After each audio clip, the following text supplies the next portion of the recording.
Hello guys, my self मनोहर, शिक्षा education and you channel में फिर से आपका स्वागत है। तो दोस्तों, हमारा टॉपिक जो टेंस पे चल रहा था, इसके अंदर मैंने अलग अलग टेंसेस का आपको डिटेल में बताया है, लेकिन उसके बाद मैं अब इन 2-3 लेसन के अंदर इनका कंपैरिजन कर रहा हूँ। इसका अर्थ है कि इस तीनों टेंस के जो अलग अलग पार्ट हैं उनको मैं कंपैरिजन करके बता रहा हूँ कि कैसे प्रेजेंट इंडेफिनिट टेंस के अंदर उसकी पहचान और पास्ट इंडेफिनिट या फ्यूचर इंडेफिनिट उनकी पहचान से कैसे मिलान करते, कैसे उनकी एचवी अलग अलग होती है और उसको हम कैसे कंपैरेटिवली सीख सकते हैं। तो इसलिए दोस्तों, हमारे इस चैनल से जुड़े रहें।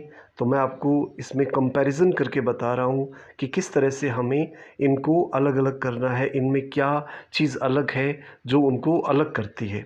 तो देखिए, आज उसी पैटर्न के अंदर मैं आपको परफेक्ट टेंस के बारे में बता रहा हूँ। अब देखिए, परफेक्ट टेंस के अंदर अलग अलग टेंस में उसकी पहचान होती है। अब देखिए, प्रेजेंट टेंस के अंदर प्रेजेंट परफेक्ट टेंस में जो पहचान होती है वो रहती है हिंदी वाक्यों के अंत में चुका है, चुके हैं या चुकी है आते हैं। अब पास्ट इन परफेक्ट टेंस के अंदर क्या होगा, वही चुका था बन जाता है या चुके थे बन जाता है या चुकी थी। और उसी तरह से फ्यूचर परफेक्ट टेंस के अंदर जो पहचान बन जाएगी वो हो जाएगी चुका होगा, चुके होंगे या चुकी होगी। यानी ये तीनों टेंस जो है परफेक्ट के अंदर उस कार्य की पूर्णता को तो बताते हैं, लेकिन अलग अलग समय की बात बता रहे हैं। जैसे प्रेजेंट के अंदर वो प्रेजेंट टेंस में वो काम पूरा हो चुका है, पास्ट के अंदर वो पास्ट टाइम के अंदर वो काम पूरा हो चुका है, और फ्यूचर में वो फ्यूचर के अंदर पूरा होगा, उस चीज़ को शो कर रहा है। अब देखिए, उसकी एचवी अलग अलग है। अब प्रेजेंट परफेक्ट के अंदर जो एचवी रहती है वो हैज़ या हैव होती है। सिंगुलर सब्जेक्ट के साथ हैज़ आएगा और प्लूरल सब्जेक्ट के साथ आपका हैव आएगा। पास्ट परफेक्ट टेंस के अंदर एक ही एचवी होती है जो हैड होती है, सभी सब्जेक्ट के साथ यूज़ होती है। फ्यूचर परफेक्ट टेंस के अंदर आई वी सब्जेक्ट के साथ सेल हैव आता है और बाकी सभी सब्जेक्ट के साथ विल हैव आता है। अब देखिए, मैन वर्ब जो होती है, तीनों ही टेंस के अंदर मैन वर्ब की थर्ड फॉर्म का यूज़ किया जाता है। अब देखिए, इसका स्ट्रक्चर जो है तीनों में सेम रहता है। सबसे पहले सब्जेक्ट आता है, फिर उसका जो टेंस के अनुसार एचवी आएगी, फिर वी थर्ड यानी मैन वर्ब की थर्ड फॉर्म, और उसके बाद ऑब्जेक्ट आता है। अब देखिए, स्पेशल के अंदर ये चीज़ होती है जो टिपिकल पार्ट, मैंने परफेक्ट टेंस को टिपिकल पार्ट में लिया था, ये चीज़ एक ही टेंस में जैसे आ रही है वो आ रही है आपके पास्ट परफेक्ट टेंस के अंदर। अब पास्ट परफेक्ट टेंस के अंदर क्या होता है कि दो कार्य एक ही समय में कुछ समय के अंतराल पर होते हैं, तो उस बात को हम वाक्यों में कैसे शो करेंगे। तो उसके लिए हम दोनों वाक्यों में जो है हिंदी के अंदर उसकी पहचान के लिए या तो पूर्व में या पहले लिखा होगा, और हिंदी में दूसरा वाक्य जो बनता है वो बाद में आता है, लेकिन इंग्लिश में उसके लिए बिफोर या आफ्टर का यूज़ करते हैं। तो इसमें पास्ट परफेक्ट टेंस के अंदर ये चीज़ होती है, तो उसमें आपको ये ध्यान रखना है, जैसे पास्ट परफेक्ट टेंस की जो मेन बात होती है वो हैड प्लस वर्ब की थर्ड फॉर्म होती है। तो इस ऐसे वाक्यों में जो काम पहले होता है उस वाक्य को चेंज जब करते हैं तो उस वाक्य में हैड प्लस वर्ब की थर्ड फॉर्म का यूज़ करते हैं, और जो काम बाद में होता है उसमें वर्ब की सेकंड फॉर्म का यूज़ करते हैं। देखिए, अब आगे मैं इसको बहुत ही आराम से इसको समझाऊंगा, लेकिन पहले आप इजी पैटर्न में उसको समझिए कि इजी पार्ट में तीनों कंपैरिजन कैसे करते हैं। अब देखिए, प्रेजेंट परफेक्ट टेंस के अंदर he has written a letter. अब ही जो है सिंगुलर सब्जेक्ट है, इसलिए उसके साथ हैज़ आया है, और रिटन जो है वर्ब की थर्ड फॉर्म आई है। इस तरह से आपका ये प्रेजेंट परफेक्ट का वाक्य बनता है। अब पास्ट परफेक्ट में आप दूसरा वाक्य जो देख रहे हैं उसमें हैड आया है, यानी ही के साथ हैड का यूज़ किया है और थर्ड फॉर्म यूज़ की गई है, सेम है।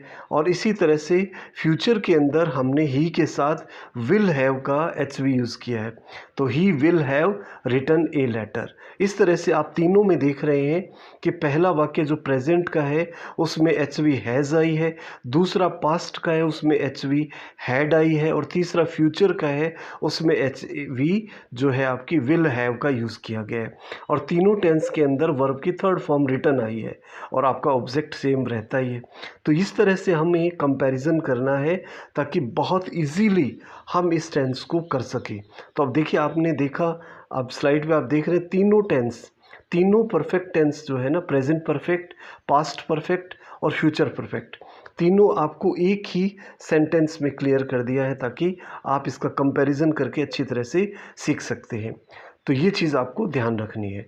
तो आगे देखिए, आगे मैं इसका जो टिपिकल पार्ट आपको बताने जा रहा हूँ, जैसे मैंने आपको बताया, एक कहानी के तौर पर आपको याद रखना है कि हिंदी वाक्य जो है उसमें जो आपको दोनों वाक्यों को जोड़ने के लिए पहले या पूर्व शब्द आता है तो उसका मतलब होता है बिफोर, और आफ्टर का मतलब होता है बाद। तो इसलिए बाद आ गया, तो दोनों को आफ्टर बिफोर से जोड़ना है। तो एक कहानी के रूप में आपको याद रखना है, जैसे बिफोर, बिफोर का मतलब होता है पहले, इसलिए बिफोर से पहले वो वाक्य आएगा जिसमें हैड प्लस वर्ब की थर्ड फॉर्म का यूज़ किया जाएगा, और वही हैड प्लस थर्ड फॉर्म का यूज़ उस वाक्य में किया जाएगा जो काम पहले होता है, ठीक है, और जो काम बाद में होता है उसके साथ हम वर्ब की सेकंड फॉर्म का यूज़ करेंगे। जैसे आपका वाक्य आता है, आप देख रहे हैं कि मेरे घर पहुंचने से पहले वह एक पत्र लिख चुका था। तो अब देखिए, बिफोर आया तो पत्र लिखने का काम पहले हुआ है, इसलिए he had written a letter before I reached home. अब बिफोर से हैड प्लस वर्ब की थर्ड फॉर्म आ गई, तो इसलिए ये काम पहले हुआ है, और आई रीच्ड होम, मैं घर बाद में पहुंचा हूं, इसलिए वो बिफोर के बाद आया, और बिफोर के बाद हमने सेकंड फॉर्म का यूज़ किया। इसी तरह से आफ्टर देखिए, आफ्टर के बाद मैं हैड प्लस थर्ड फॉर्म का यूज़ कर रहा हूँ। तो she went to market after I had reached home, यानी मेरे घर पहुंचने के बाद वह बाज़ार गई थी। तो हमने इस चीज़ में इसको क्लियर कर दिया है। तो आपको एक चीज़ कहानी के तौर पे याद रखना है कि बिफोर का मतलब पहले होता है, इसलिए had plus third form before से पहले के वाक्य में आएगी, और आफ्टर का मतलब बाद में होता है, इसलिए had plus third form after के बाद वाले वाक्य में आएगी, और उसके दूसरी तरफ वर्ब की सेकेंड फॉर्म का यूज़ करना है। तो इस तरह से आपको कहानी के रूप में इसको याद रखना है। इस चीज़ को मैंने अपने जो लेसन है उसके अंदर क्लियर किया है, तो उसमें आप भी हेल्प लेकर के इसको देख सकते हैं, अच्छी तरह से इसको कर सकते हैं।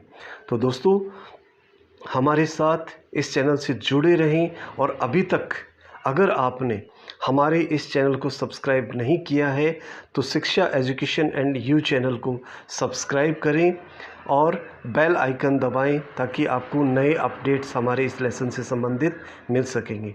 दोस्तों, फिर मिलेंगे। Thanks a lot, thank you very much.